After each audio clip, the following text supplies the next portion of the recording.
All right. So a couple years ago, I got my hands on some little baby, kind of imperfect, but still wonderful Horween Color 8 shell Cordovan shells, 2 of them. Tried to figure out what to do with them, talked to a couple shoemaker friends. They can't really turn into a pair of boots, not enough leather. Maybe we can make some derbies out of them. Then I figure it out. Birkenstock Bostons, Color 8 shell Cordovan. I talked to probably 5 people. Nobody wants to make them. Not interested. It's going to be a little tricky. I don't want to just waste these shells. I can't guarantee anything. God bless everybody who turned the job down. You're fine. We're good. Don't worry about it. Because I found Rory Fortune from Goods and Services LA who said, oh, yeah, let's do that. And also, let's make them fully hand-welted. I said, yeah, okay. That sounds great, Rory. And then he did it. He made the BirkenCHONK, a hand-welted, hold-fast construction Birkenstock Boston. And I've never seen anything like it before. So we've got Rory here, and he's made about a 20-minute creation video, step-by-step, of this whole crazy, insane, unnecessary, absolutely wonderful shoe. And we're going to talk to Rory about it, and we're going to talk through that whole video and see how these just insane, wonderful monsters were created. All right, here we go. Right. So we got some footbeds. Yeah. We did this just like we kind of do all our YouTube videos. I don't talk in our videos for a few reasons. So we just try to film it in a way and edit it to where people can watch it and understand what's going on without having to explain much and at least get it. This is the part we were talking about earlier with the footbeds. Making like a real handmade Goodyear Welch shoe. Is doing this leather hold fast construction where you take a real thick piece of leather, you soak it in water, and then you cut out the channels and punch the holes that the upper and the welt get stitched through. It is a ton of work to do it this way, and it's the part that when the shoe's done you don't really see. But when you spend a lot on a handmade Goodyear Welch shoe, this is kind of what you're paying for. I'm not by any means like an expert in this. I've only done it a handful of times, but this is essentially what it is. There is this trick that I use where when I hold the knife, put your index finger along the edge of it, and it's roughly about a 1/2 inch. So that's kind of how I measure it. And doing that, it just, again, comes with practice. You can kind of see there, I'm putting my middle finger down, and I'm using that as a guide to kind of make sure, again, it's not perfect and it just comes with practice, but that's generally it. And you cut out kind of a beveled angle there. And then I don't think I soaked it enough when I punched the holes, but I was able to do it. It was such a pain in the ass, but yeah, we did it. So, doing just this took about a day. Man, and this is like a heavy duty, like Ben's leather type. Do you remember the weight on this? Yeah, I mean it was heavy. I don't remember, but I think he had 11, 12 ounces. Something like that. I definitely went thick. So I had a lot of room to cut. And I knew we were going to be doing thick leather. So I wanted to punch big holes. But yeah, it was thick. Like I said, there's a practical way to do it. And then there's a cool and badass way to do it. This is the way that we opted for. All right. So you're using this all to kind of set your holes here for... Yeah. My where arm our thread's going to go through? After doing it, it's so much work. You're a warrior. Yeah. So, I mean, again, it would be great to kind of capture how much work actually goes into it, but then no one would watch the videos. So we just try to show a little bit at a time and enough for people to just kind of understand what's going on. This is just kind of cutting the uppers. I just put a little glue around the top so that way I can get a clean edge with the lining, but then I leave the rest of it open. So for the shoemaking. So that's pretty much all that is, and flattening everything out and cutting it. But yeah, it's great leather to work with in terms of cutting, not in terms of lasting. It is a fucking nightmare. But cutting, it's great. I mean, it's really nice.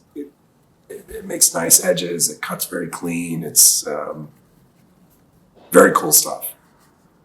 You're not the first person to feel that way about the lasting component. Don't worry. Oh, it's the worst. Yeah, it's tough. I've done it 1 or 2 times with the shoe. I've never done it with the Birkenstock, and it was tough.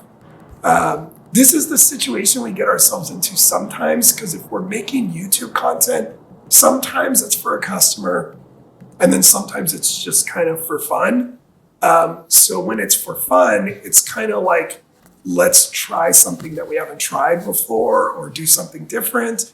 So sometimes it'll just be the first time I'm doing it. So, it's if it turns out good, yeah, that's great. If you mess up, it's like, what are you going to do? Try to clean it up in the editing.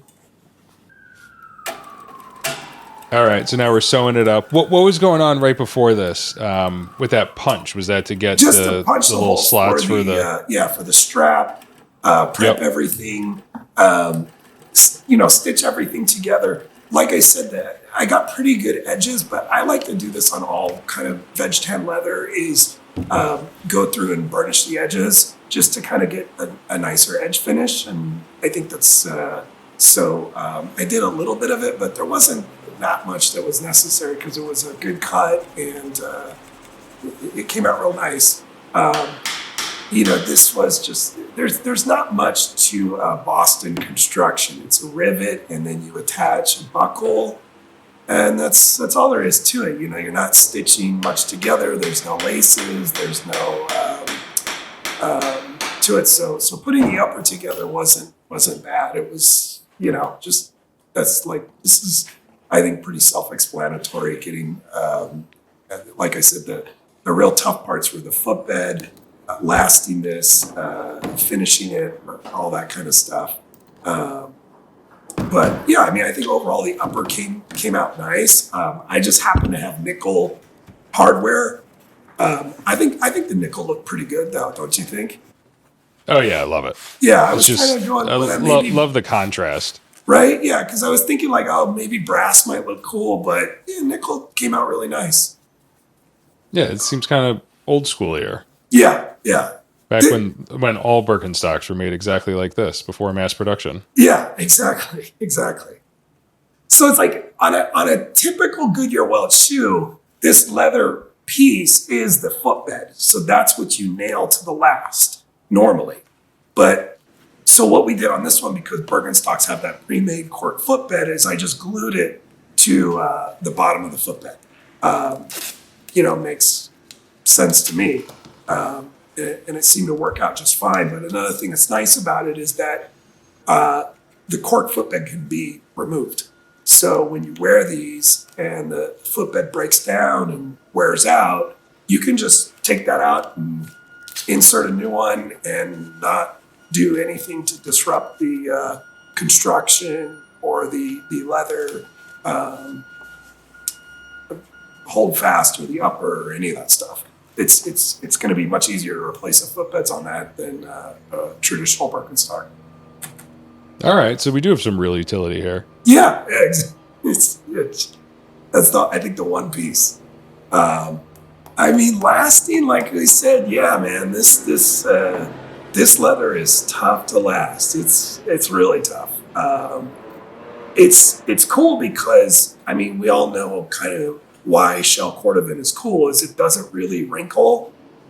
It's really tough. But one of the things is it does pleat a lot because it doesn't wrinkle. A lot of times when you last a shoe, you can get it around the last, and then you use the pliers to kind of smooth it out, stretch it, pull it in different areas to kind of get it smooth. But this leather, man, yeah, it just pleats a lot. So it's tough. I've seen this in factory made, other, stuff in stores and stuff. But if you look close, you can always see, like, right down by the welt, a little bit of pleating. So as a shoemaker, it drives me crazy when you get pleating, but, seeing that, it's like, what do you. Well, I mean, it's tough, right? Like, I think this is one of the reasons that, because I asked a number of like leatherwork friends who have made Birkenstocks and Arizonas, and a couple of them had made some Bostons before, which are just trickier. Yeah. To do this with this leather, with these shells, and none of them really wanted to. And I think that's because even more so than a standard shoe lasts, like there's this wall here. There's this wall on the front, and then it tucks down. Like there's just less kind of curvature and shape to it, given the nature of what a Birkenstock Boston is and what that last is. And that makes it a little trickier, right? Like, yes, very much so. Get the leather wet, you can do whatever. Well, but it's a lot to contend with, like the just that lack of shape. Yeah, 100% right. And it's also that, in addition, that it's an asymmetrical toe shape. The Boston is on one side, it's got this very nice curve, but then when you get to the big toe, it has this very sharp angle to it. So when you're taking a piece of leather and putting it around, you're going to get a whole bunch of it that's going to bunch up right there at that little spot. And then you have to bring it around this big giant toe and then around a cork footbed. So yeah, it's like you said, it's a lot to contend with. So yeah, it was not an easy task, but what are you gonna pushing you to the limits? Wait, so what are you skiving here? This is skiving the toe puff, and it's a leather. You can do leather, you can do synthetic. I do both. It just kind of depends on the situation. Leather is obviously better. I figured with this, it was more appropriate. What I do is I wet it. Again, wet veg tan is much easier to get around the toe. I just kind of get it around. You can usually get the pleats out with your thumbs. That's what I'm doing right there. So I just kind of wrap it around that way. What a lot of guys will do is they'll last it and then they'll kind of go and skive everything. Like I said, in this case, it's a different construction. We're lasting under kind of a leather, but there's a pre-made footbed inside already. So, I just kind of glued it down, hammer it, and then I kind of just, on my sander, I just kind of sand off the edges. It's a little faster and easier to do it that way, cutting off the excess there. Right here, that's what I mean. I just kind of smooth everything out that way. And then again, going back to, we're going to be putting like thick ass shell cordovan over it. So it's like, just get, it doesn't need to be this like crazy stiff toe puff. It's going to be stiff no matter what, Mm-hmm. This is that paste that you use to put linings and upper leather together. It doesn't dry right away. So when you put it over, you can still kind of move and manipulate things without having to worry about it drying and sticking together. So that's usually what it's used for. And then, this is the hard part. We cut out the parts of me just kind of like cursing and complaining about how difficult the leather. Why? Right. That's cinema, man. Yeah. So but you can see it there, right? Like how do you make sense of all this? This is I just kept spraying stretch wild. You just keep wetting it, and you just go over it multiple times, and you get as many of the pleats out as you can. But there's definitely like a hand technique to getting pleats out, but it was like I say, you just keep going over it. And it's like it took forever. So is there a way that you work from a certain part of the shoe around, or are you kind of looking at places where you're like, all right, I got this in a pretty good situation in terms of the leather just kind of bunching together? And like, when are you deciding to put these tacks in? Well, there is a kind of pattern that I follow when I last shoes. And you kind of start with the toe and then the joints. And, there's kind of like a technical way to do it. But then once you kind of establish all those points, then you go in and start filling everything in. And then usually the toe and the heel are the toughest parts. You gotta, like I said, it is getting everything to kind of go smoothly around the last without any pleating or any bunching. There's some tricks to how you do it. You kind of pull and twist the leather. This is something that I do a lot. I don't see as many people do it, but if you go watch my old YouTube videos, you see it, is I pull some leather and then I put a nail in at an angle, and then I start to hammer the nail in at an angle, and then I put the nail back up and then hammer it down. So it's a way to kind of use the nail to kind of push in the pleat and then get it out. Again, that's kind of like a technical thing, but you can see me do that in my videos a lot. The thing about this kind of stuff is there's multiple ways to do it, and one way isn't necessarily better than the other. So I don't like to go around and talk about like, oh, the right way to make shoes is this way or that way. There's definitely people that do it this way or that way. It's whatever way you kind of get good at, basically. Yeah. You need to find your way and make it work. Yeah. All right. So we're putting on our welt now.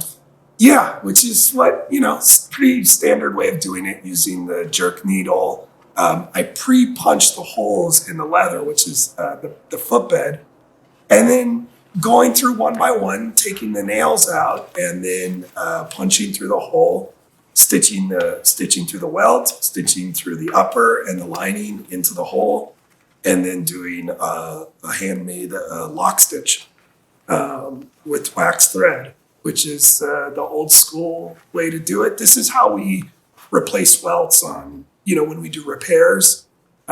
Same process. Cinch it up. Yeah. Again, you only need to see this once or twice to kind of get what's going on. But we put, we put a few in there so people can kind of understand how much work it is. Because, just doing the welt, it's like, 30 to 45 minutes, 30 minutes if you're good. But yeah, usually 45 minutes or so, for one shoe. Oh yeah, for you. Of Not for me. Yeah, of like serious, manual labor. For the welt joint here, do you have any like moves that you use to get it nice and clean? Because these things are clean. I personally, on yours we did a storm welt, so I just slice it at the end. I put a little glue to hold it together. Sometimes I'll skive it and do it right on top of each other. Usually if it's a flat welt, so I'll do those two tricks of doing it. All right, let's trim it up. We're getting somewhere. Trimming off the excess. We have the welt. And then at this point, we're just going to basically do the outsole like we would pretty much any Goodyear welted shoe. We have the welt stitched on. I put just a little bit of cork in the channel there. I do a leather midsole. So it's like a work boot construction. We don't stitch through the outsole. I personally like that construction a lot because we do repairs. It makes future resoles fast and easy, and you can always mix up outsoles, and it's just a nice way to do it. And it's so that I think also one of the things we talked about is at this stage is when we started to realize this thing's really heavy, Only now. Yeah.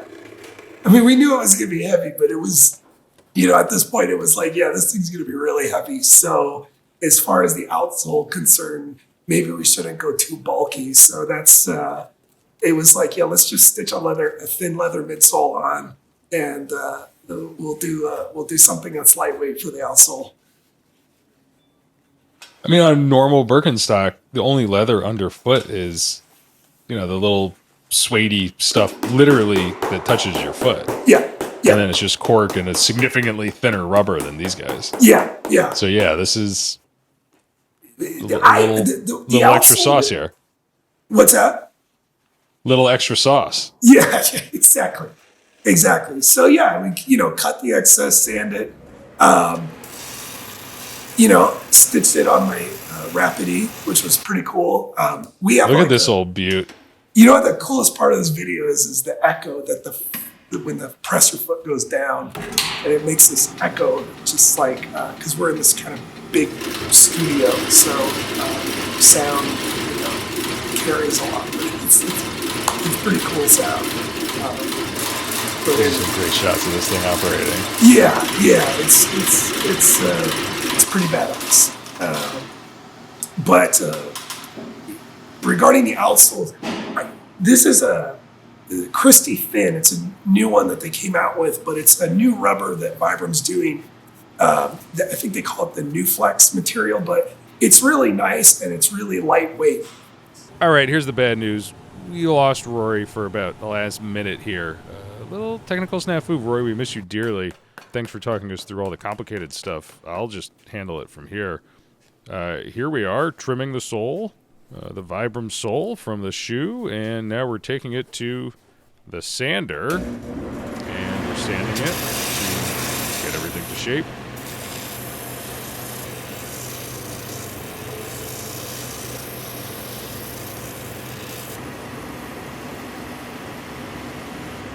Oh, little cream polish, of course. Get them all sauced up. Rory, you can't hear me, but this was incredible. Thank you so much for taking us through this, sharing what you do, and just making these things and wanting to make them and being a little bit of a lunatic about it. I'm absolutely thrilled with these, and just the idea that you're introducing more people to welted, resolable footwear is about as meaningful as things get. So huge thanks to Rory. We'll be back with another Make Down episode, which is what we just decided to call this show about a minute ago. Before too long here, so stay tuned. Thanks for watching. Thanks to Rory.